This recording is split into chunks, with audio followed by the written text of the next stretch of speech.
이렇게 서로를 향해 축복하겠습니다. 주님이 당신의 마음을 아십니다. 이렇게 한번 축하해 줄까요? 주님이 당신의 마음을 아십니다. 네, 주님이 여러분의 마음을 아실 줄 믿습니다. 그 마음의 역사가요, 우리 신앙인들은요, 이 마음의 역사가 눈에 나타나는 열매가 되는 겁니다. 세상의 역사가 아니라. 오늘 어떤 사람이요, 오랜 서랍을 이렇게 정리하다가 한 몇십 년 된 통장을 봤어요. 보니까 옛날에 돌아가신 할머니가 나한테 그냥 주신 통장이었어요. 그때는 뭐 너무 큰 돈이 아닌 것 같아서 넣어둔 통장인데 아무 기대도 안 했는데 은행을 가보니까요, 오랜 세월 쌓인 그 자리에 그냥 있었잖아요. 그 통장이. 그 덕분에 100배가 된 거예요. 우리 그럴 때 있잖아요. 우리 전혀 예측하지 않았는데 옛날 내가 뿌려놓은 저도 그런 적이 있군요. 우리 아버지가 뿌려놓은 그 은혜가 저한테 올 때, 옛날에 제가 보스턴에 있었는데 어떤 사람이 갑자기 저한테 전화한지 꼭 만나세요. 그래서 모르면 돈을 줘요. 왜 그러니? 내가 옛날에 이복희 목사님이 내가 어려울 때 이복희 목사님 나 이렇게 도와줬어. 그때 막 그 은혜를 저한테 주는 거예요. 그래서 이 사람은 그때 사업이 위기였는데 그 돈으로 적자를 메꾸고 위기가 탈바꿈되어서 삶의 놀라운 열매를 맺었습니다. 그때 일어나는 경탄과 감사가 있죠. 와, 주님 감사합니다. 감사합니다.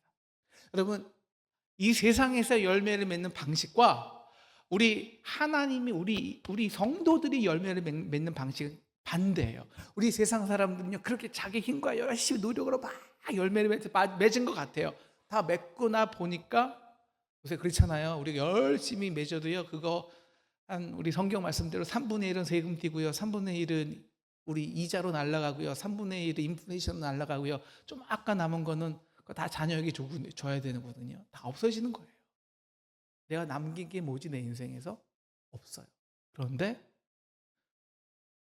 하나님의 말씀을 뿌린 사람들, 내 마음의 역사를 했잖아요. 마음의 역사에 뿌린 사람들 드러나진 않아요.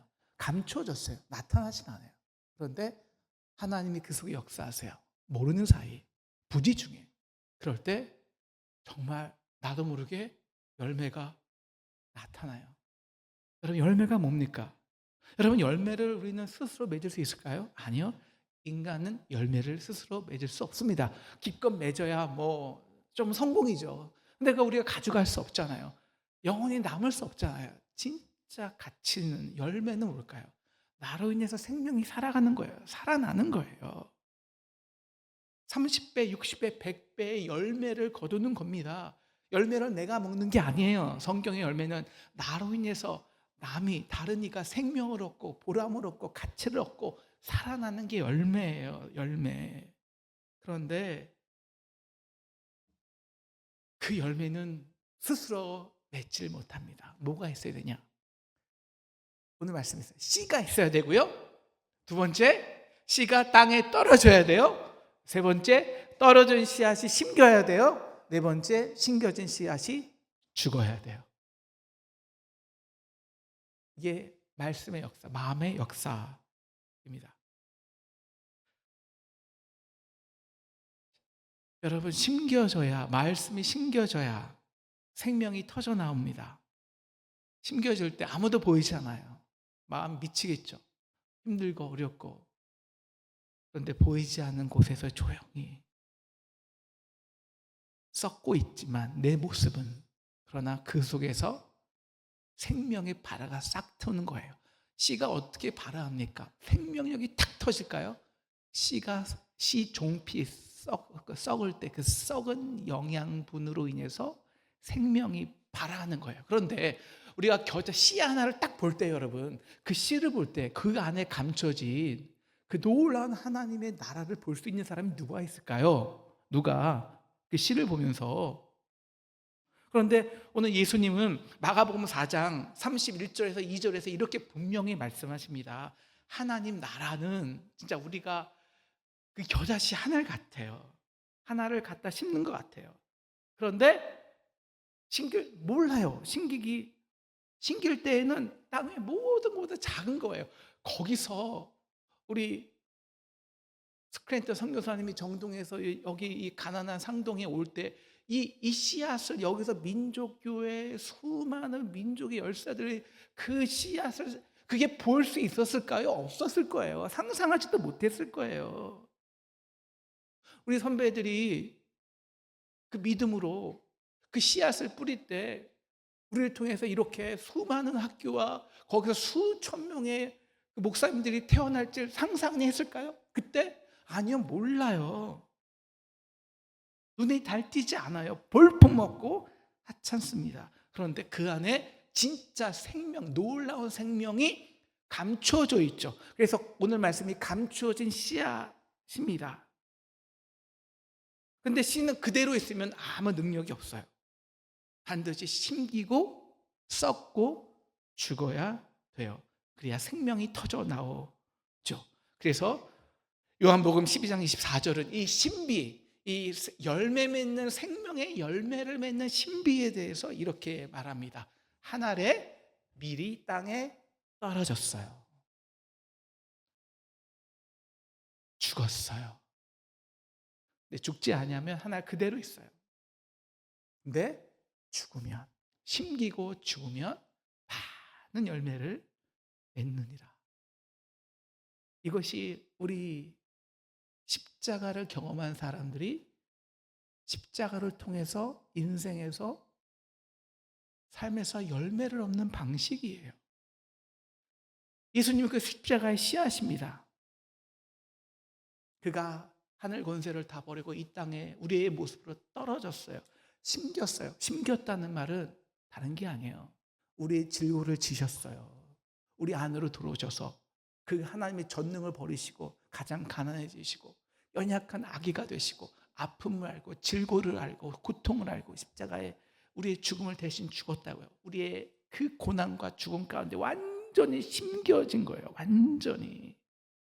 근데 그것이 누구도 기대하지 않은, 누구도 예측하지 않은 3일 만에 그 생명의 씨앗이 탁 터져 나올 때 그 씨앗, 그 생명이 우리 모든 인류의 모든 죽음을 다 한꺼번에 생명의 역사로 바꿔놓았어요. 그래서 AD와 BC가 바뀌었어요. 우리 죽음으로 끝나는 게 아니라 모든 사람이 그 죽음과 십자가의 생명 안에 살게 되었단 말입니다. 그래서 여러분 지금 이 자리에 있잖아요. 십자가를 믿고 부활을 믿기에. 그런데 이게 복음의 열매예요. 우리의 진짜 열매 맺는 방식이에요. 그래서 그거는 부지중이에요. 그건 우리가 맺는 게 아니라 십자가의 능력이기 때문에 알 수가 없어요. 그런데 우리의 문제는, 우리 인간의 문제는 뭐냐면 다 이거 본질적으로 이거예요. 우리는요, 씨가 뿌리잖아요. 내가 열심히 수고를 하잖아요. 밭이 일구고 씨를 뿌리고 거기다 물을 주잖아요. 그럼 반드시 기대하는 게 있습니다. 열매가 나야 되는데, 내가 이렇게 수고했는데 왜 변화가 없지? 왜 자라지 않지? 나 지금 헛수고하는 거 아니야? 이런 걱정이 있어요. 그런데 오늘 마가복음 4장 27절은 그래서 이렇게 말하죠. 뿌린 자가 밤낮 자고 깨고 하는 중에 씨가 자라되 어떻게 그리 되는지 알지 못하느니라. 이게 감추어진 씨앗이에요. 그런데 그것이 나타날 때는 놀라운 선물이 되는 거예요. 그런데 몰라요. 어떻게 그렇게 역사가 되지? 몰라요.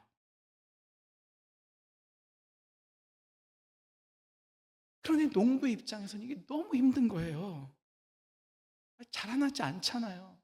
저희 하준이가 옛날에 반에서 이렇게 키순으로 2번이었어요. 잘하지 않아요. 한 엄마가 많이 먹였는데 안 자라요. 아니, 먹이면 좀 자라야지. 자라야 할 때 근심해요. 그래서 병원 가보니까 그 주사를 맞히래요. 근데 한 달에 뭐 몇십만 원 하더라고요. 성장 주사제가. 생각이 났죠. 야, 네가 염려함으로 키 한 자를 잘 수 있게 하느냐? 하나님께 맡겼죠. 근데 그리고 그냥 염려하고 맡겼는데 생명은요, 갑자기 하준이가 중3 때 중2 때인가 10cm가 컸어요.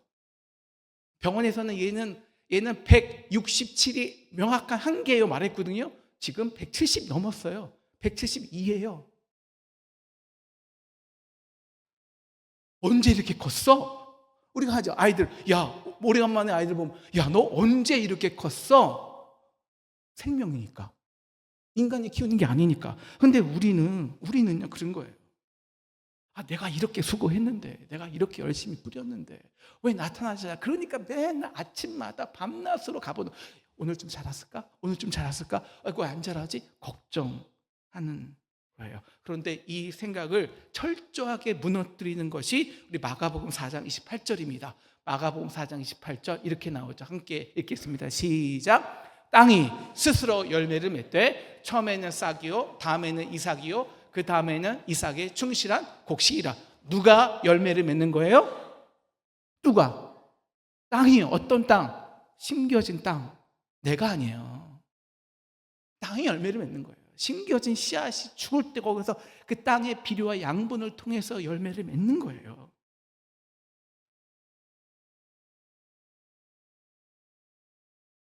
그래서 예수님이 오늘 가장 중요한 말씀은 10절이에요. 예수님이 씨 뿌리는 자의 비유를 하고 제자들이 알지 못하니까 주님 왜 비유를 하세요? 우리 알아들을 수가 없어요. 그렇게 말하잖아요. 그러니까 이렇게 말씀하십니다. 같이 읽을게요. 시작. 이르시되 하나님 나라의 비밀을 아는 것이 너희에게는 허락되었으나 다른 사람에게는 비유로 하나니 이는 그들이 보아도 보지 못하고 들어도 깨닫지 못하게 하려 함이라. 왜? 감춰진 비밀이에요. 세상의 가치로는 하나님의 가치를 알 수가 없어요. 그 방식으로는 감춰져 있어요. 왜? 죽어야, 썩어져야, 비로소 우리가 십자가에 연합되어서 십자가에 사람을 살리는, 내가 감히 사람을 살리고 생명을 살리고 다음 세대를 살리는 그 생명의 역사가 나타나니까요. 나도 모르게 그것이 나의 수고가 아니라 온전한 선물이 되어야 되니까요. 보이지 않아요. 그래서 세상 방식으로는, 다시 말하면 내가 뿌린 걸 내가 거둬야 돼, 열심히 수고했으니까 보여야 돼 라는 세상의 방식으로는 절대 알아도 보여도 알 수가 없어요. 들으려 해도 듣지가 않아요. 그래서 감춰졌어요. 그래서 비유로 하신 거예요. 비유.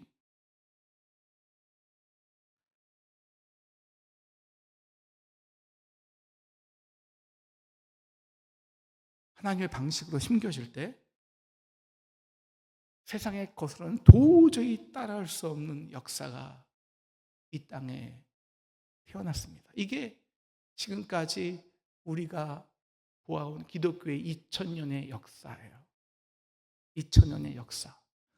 박해당하고 고난받고 죽은 줄 알고 끝날 줄 알았는데 바로 그때 우리가 상상하지 못한 놀라운 역사가 선물이 돼요. 그래서 오늘 말씀 핵심은 밭의 비유가 아니라 씨 뿌리는 자의 비유예요. 왜냐? 능력은 밭에 있는 게 아니라 씨 뿌리는 씨에 있기 때문입니다. 그것이 떨어져 죽어야 진짜 열매 맺는 땅이 되죠. 그래서 오늘 하나님은요, 말씀을 뿌리는 자는 하나님의 말씀 뿌리잖아요. 근데 길가에도 뿌려요. 그리고 심지어 돌짝밭에도 뿌려요. 그리고 가지덤불 밭에서 뿌려요. 좋은 밭에도 뿌려요. 그냥 다 뿌리는 거예요. 이거는 그냥 가리지 않고 다 뿌리는 거예요. 길가의 밭에 떨어집니다. 여러분, 길가란 세상 그 자체예요. 세상의 그 맨들맨들하고 세상에 보이는 가치, 그 세상에 보이는 성공을 위해서 그냥 경쟁하고 하나도 오차 없이, 하나도 용납 없이 그냥 마음이 단단해져서 내가 얻은 걸 하나도, 모든 것을 얻어야 되고 경쟁해서 꼭 내가 낚아채야 되고, 이런 마음은 도대체 이 관심이 없는 거예요. 심겨진다는 것이 비밀이 없어요. 그건 다 드러나야 돼요. 감춰진 것이 있으면 안 돼요. 그러니까 그냥 말씀이 들어올 수가 없어요. 길가밭이에요. 다음은 돌밭입니다. 말씀이 떨어져요. 돌 위에 흙이 있죠. 그러니까 잠시 열매는 맺혀요. 하지만 돌 때문에 뿌리를 못 내려서 열매를 내지 못합니다. 우리 마음에도요, 이 돌들이 있어요. 이 돌들이 가장 인간의 돌은 바로 이거예요. 뭐냐면 영적 교만이죠. 내가 해, 이거예요. 하나님 자리를 대신하는 거죠. 하나님이 열매를 내는데 내가 열매를 맺을 거야. 내 힘과 노력으로 나는 할 수 있어. 그래서 나의 의와 나의 방식이 절대적으로 옳아. 이런 교만함과 나의 의죠. 인간의 열심이죠. 그게 딱 우리 자리에 있으면 그 어떤 것도 말씀이 못 들어와요. 왜? 인내하지 못하니까. 도저히 내가 컨트롤하지 못한 부분을 내가 허용할 수 없으니까. 가시떨기 밭을 가진 사람은 맨 처음에도 그들도 열심히 명접하고 뿌리도 내리고 잘합니다. 그런데 오늘 말씀처럼 다른 관심이 있죠. 세상의 염려와 재물의 유혹이 말씀의 기운을 막아버리죠. 열매를 맺지 못합니다. 그런데 좋은 밭이란 무엇일까요? 여러분, 세상에 우리 중에 완전히 언제나 좋은 밭이 어디 있겠습니까? 우리도 어때다 막 관심 가질 때는요, 말씀이 잘 들어오지도 않고요, 길가밭이고요. 어떨 때는 돌밭이 있어서 돌밭이고, 어떨 때는 가시떨기 밭입니다. 우리 중에 세상의 유혹과 세상의 재물에 유혹이 없는 사람이 어디 있겠습니까? 그런데 그 중에서도 좋은 밭이 있을 때가 있어요. 언제냐? 좋은 밭. 오늘 말씀 15조 말씀 보여주세요. 좋은 밭이 뭘까요? 같이 읽을게요. 시작. 좋은 땅에 있다는 것은 착하고 좋은 말씀으로 말씀을 듣고 지키어 인내로 결실하는 자니라. 이거예요. 우리가 우리의 노력으로, 우리의 희생으로, 우리 열심으로 맺는 게 아니라요, 들어야 돼요. 말씀이 떨어져야 돼요. 말씀을 듣지 않으면 어디서 떨어질 건데요? 말씀을 읽어야 돼요. 들어야 돼요. 근데 지켜야 돼요. 이게 심기는 거예요. 심기는 거. 그 말씀대로 살아봐야 돼요. 지켜야 돼요. 이게 쉬워요? 여러분, 말씀대로 산다는 게 딱 하나예요. 세상의 가치를 역류한다는 거예요. 여러분, 예수님께서 가르쳐준 하나님의 그 팔복의 가장 핵심적인 팔복의 말씀이 뭔데요? 가난한 자가 복이 있대요. 핍박받는 자가 하늘에 은혜가 있대요. 온유한 자가 땅을 차지할 거래요. 어떻게 온유한 자가 땅을 차지해요? 세상의 가치관과 완전히 반대예요. 그래서 감춰진 거죠. 근데 그래서 우리도 모르는데 다 드러나는 거예요. 그래서 선물로 주어지는 거예요. 그게 진짜예요.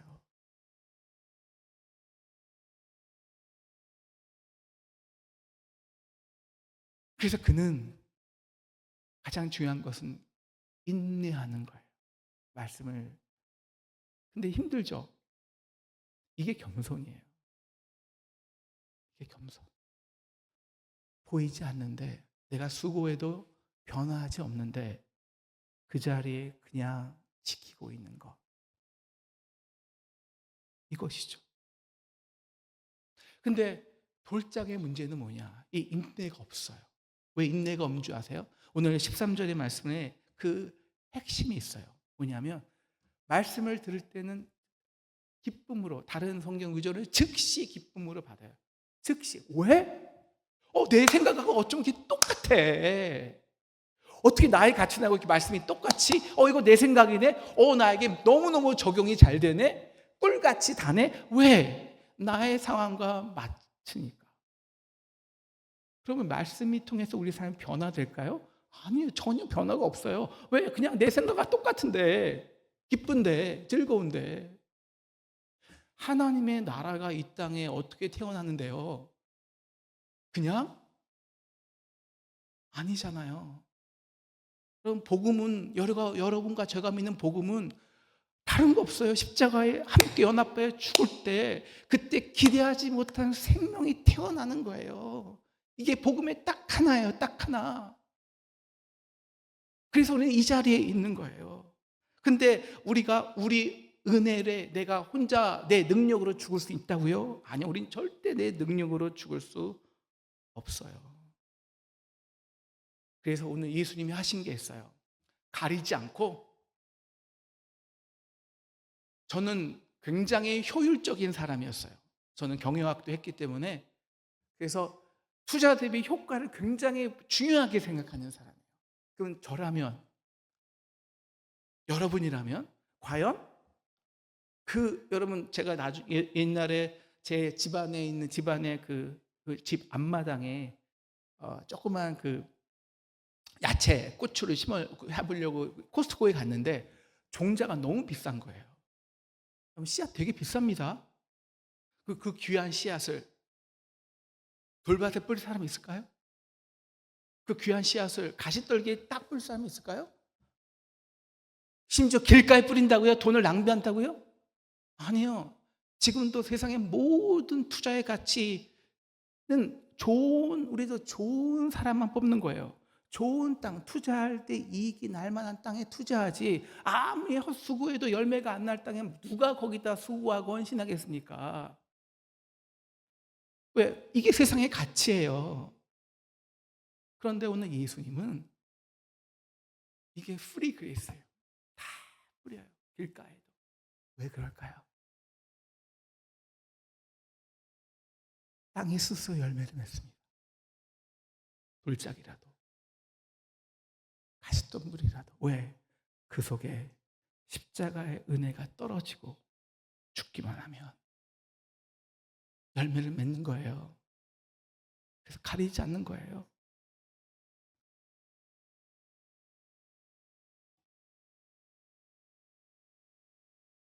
우리는 아무리 노력해도 스스로는 열매를 맺을 수 없어요. 이것이 우리의 존재예요. 요한복음 15장에서 나는 너 안에, 너는 내 안에, 너희는 나의 가치야. 스스로 열매를 맺을 수 없어. 완전히 종언하십니다.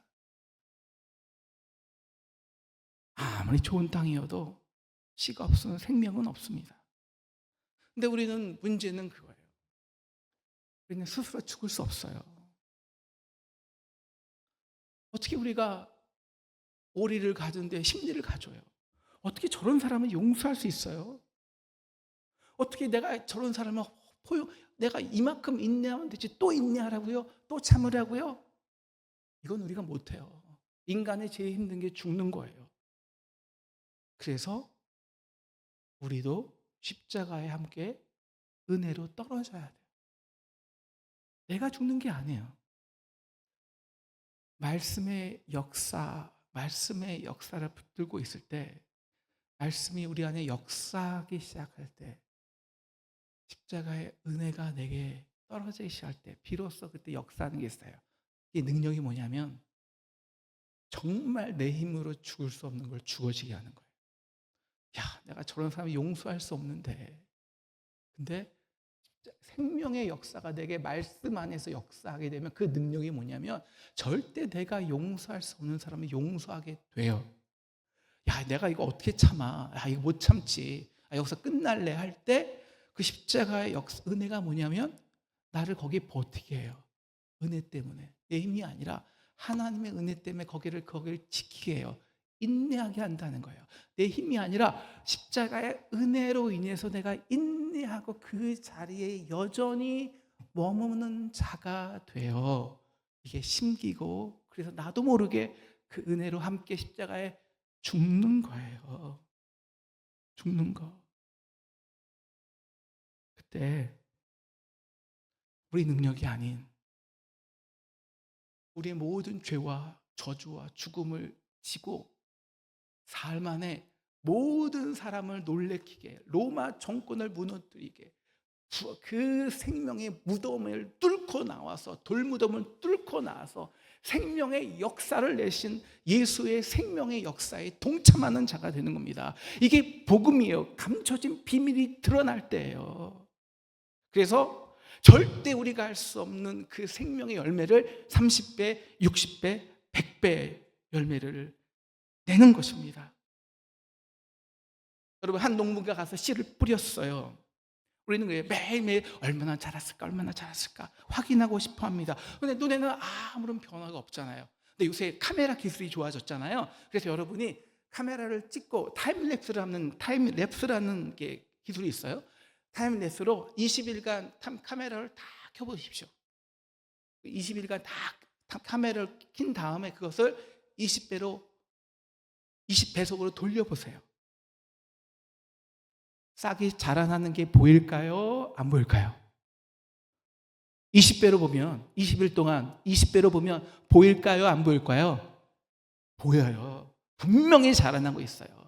내 인간의 가치로만 안 자랄 뿐이지 하나님 나라의 십자가의 역사, 함께 죽을 때 십자가에서 생명이다, 우리 인간이 낼 수 없는 생명, 사람이, 우리 자녀가 살아나는 것, 한 번 성공하는 것이 아닌 스스로 살아나는 역사, 열매 맺는 역사는 분명히 그 가슴과 그 마음 속에서 자라나고 있다고요. 보이지 않을 뿐이에요. 사랑하는 상동 성도 여러분, 여러분의 가정 속에서 여러분이 남편과 아내를 기도할 때 끊임없이 이해하고 참고, 이번에도 참았는데, 기도하고 있는데 여러분 변화가 너무 더뎌 실망한 때가 있으십니까? 사랑하는 상동 성도 여러분, 지금 여러분의 아내의 남편, 여러분의 가정 안에 여러분의 자녀는 지금 자라나고 있는 줄로 믿으시기를 축원합니다. 믿으시기 축원합니다. 우리가 자녀 교육하면서 기도하며 말씀으로 키우는데 여전히 아이들은 불안하고, 아이들은 성장하지 않는 것 같고, 반항만 하는 것 같고, 우리 마음은 썩어 문드러집니까? 하나님, 그런데요, 사랑하는 성도 여러분, 바로 지금 여러분의 자녀에게 생명의 씨앗이 그 속에 자라고 있는 줄을 믿으시기를 축원합니다. 지금 공동체에서 묵묵히 봉사하고 헌신하는데 아무도 알아주지 않아요. 자신만 희생하는 것 같아요. 그래서 마음이 썩고 깨지고 있을 때, 여러분, 그때 우리 공동체 안에 진정한 하나님의 생명이 자라고 있음을 믿으시기를 축원합니다.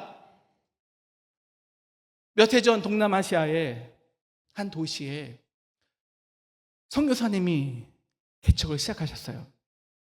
아무도 모르는 도시, 아무도 낯선 언어, 문화 속에서 정말 외롭고 힘들었지만 말씀을 뿌렸어요. 관심 없지만, 길가 아니에요. 정말 관심 없잖아요. 전도도 이제 주고, 가서 신방도 해주고, 이웃에게 말씀, 맛있는 것도 좀 전해주면서 예수님도 소개하고, 뭐 좋지만 전혀 말씀 안 받으려, 모르니까, 관심이 없으니까. 그래서 그렇게 6년, 3년, 4년, 5년, 6년, 7년, 매년마다 이거 해야 되나? 그런 마음 들 거 아니에요. 왜? 변화가 없으니까. 매일 갈등이에요. 매년마다 올해는 오랜만에 하고 짐 싸야지. 이 정도면 충분해. 변화가 없으니까. 그래서 진짜 올해가 마지막 이해하고 정리하고 있는 때 어떤 한 청제가 그 기도 모임 중에 찾아왔어요. 한 형제가 복음을 받아들였습니다. 그리고 삶이 변해요. 근데 어느 날 그 청년이 또 다른 청년을 데려와요. 그러니 그 청년이 가족을 데려와요. 그러니 교회 안에 찬양단이 만들어지게 됐어요. 교회 안에서 찬양을 하고 있어요. 청년들이 몇 명이 모여서. 그리고 예배가 시작돼요. 그 현지들 중심으로 예배가 시작돼요. 그렇게 30명, 50명, 100명이 돼요. 어떻게 그렇게 될까? 나중에 생각해 보는데, 나중에 알고 보니까 그들이 다 어떤 사람들이냐? 내가 부디 중에 씨를 뿌렸던 사람들이에요. 어떤 사람들은 전도지 주고, 어떤 사람들은 상담해 주고, 어떤 사람들은 자녀 위해서 도와주고, 어떤 사람은 밥 사주고, 다 했던, 그렇게 뿌려졌던 사람들이에요. 그래서 지금은 수백 명의 말씀의 공동체가 되어 있습니다. 그러면서 선교사님이 이렇게 말하죠. 주님, 도대체 내가 한 게 뭔데요? 이 놀라운 하나님의 나라가 도대체 어떻게 생긴 거예요? 어떻게? 여러분, 인생의 열매는 반드시 선물이어야 합니다. 선물. 하나님이 내게 주신 선물이어야 돼요. 우리 장천영 목사님이 그렇게 말씀하셨어요. 그 교회도 우리 교회처럼 너무 어려웠어요. 아무리 수고하고 아무리 노력해도 변화가 없어요. 짐 싸고 가야겠다. 사표까지 내셨어요. 이건 인간적으로 할 수가 없다. 마지막에 하셨던 게 있어요. 그럼 우리 말씀으로 묵상합시다. 매일 말씀 묵상했어요. 매일 성경으로. 1, 2년 변화가 없어요. 목사 이거 해야 돼요. 목사 이거 왜 해요? 아무 의미가 없는 것 같은데 변화가 없잖아요. 그런데 4년 뒤 갑자기 새신자들이 몰려와요. 지금 감당할 수 없어요. 선물이에요. 감추었던 비밀이 드러나는 거예요. 선물로 주어지는 거예요. 사랑하는 상동 성도 여러분, 우리가 매일 큐티하고 매일 성경 읽기로 작정하고 매일 말씀을 듣기로 작정했습니다. 그리고 말씀을 심겨서 묵상하여 우리 기도문 작성하잖아요. 심기는 작업이에요. 근데 뭐 이제 한 달 해가는데 변화 있나요? 아무 의미 없는 것처럼 느껴질 수 있습니다. 오늘 별로 감동이 없는데, 이 말씀은 딱히 오늘 나한테 다가오지 않는데, 적용될 것이 없는데. 기억하십시오. 잠깐 기뻐하는 것은 말씀의 역사가 아닙니다. 보이지 않아도 그 말씀을 은혜 때문에, 말씀이 역사할 때 내 힘이 아니라 그 은혜로 인해서 오늘도 그 은혜 안에 하루를 살다 보면 은혜 안에 나도 모르게 인간의 육신은 썩어지고 십자가에 못 박히고, 그리고 내가 모르는 사이에, 나도 모르는 사이에 열매는 맺어지고 있습니다. 그래서 나도 모르는 사이에 사람들이 기도 좀 해주세요. 사람들이 권면을 받기 시작하고, 사람들이 내게 묻기 시작하고, 사람들이 나 때문에 회복하고 기뻐하는 일들이 일어나요. 사랑하는 상동 성도 여러분, 좋은 밭이 됩시다. 함께 선포할까요? 좋은 밭이 됩시다. 좋은 밭이 됩시다. 다른 밭 아니에요. 말씀을 듣고 지키고 은혜로 버티고 인내하는 자리입니다. 그때 분명히 감추어진 씨앗이 우리가 썩어지고 죽어질 때 우리가 상상할 수 없는 정도로 30배, 60배, 100배, 1000배의 열매를 맺는 저와 여러분, 우리 상동교회 되기를 주님의 이름으로 축원합니다.